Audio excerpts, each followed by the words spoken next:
മുനമ്പം വിഷയത്തിൽ അതിനിർണായക ഉത്തരവുമായി ഹൈക്കോടതി division bench. മുനമ്പത്തേത് വഖഫ് ഭൂമിയല്ലെന്ന് ഹൈക്കോടതി നിരീക്ഷിച്ചു.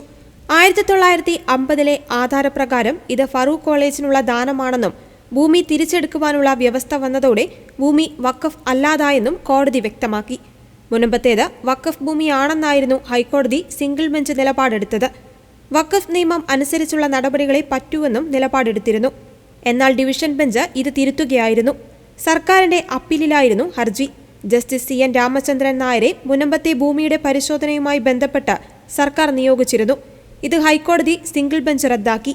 തുടർന്ന് ഇതിനെതിരെ അപ്പീൽ പോവുകയായിരുന്നു. ഈ അപ്പീലിലാണ് സർക്കാരിന് അനുകൂലമായി ഉത്തരവ് വന്നിരിക്കുന്നത്. സർക്കാരിന് കമ്മീഷൻ വയ്ക്കുവാനും ഭൂമി പരിശോധിക്കുവാനുമുള്ള അവകാശമുണ്ടെന്ന് ഹൈക്കോടതി വ്യക്തമാക്കി.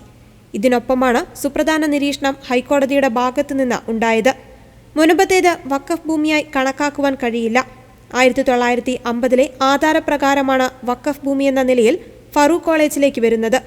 തിരിച്ചെടുക്കുവാനുള്ള വ്യവസ്ഥ അതിൽ ഉൾപ്പെടുന്നു. ഭൂമി തിരിച്ചെടുക്കുവാനുള്ള വ്യവസ്ഥ വന്നതോടെ അത് വഖഫ് അല്ലാതായി മാറിയെന്നും ഹൈക്കോടതി ഡിവിഷൻ ബെഞ്ച് നിരീക്ഷിച്ചു.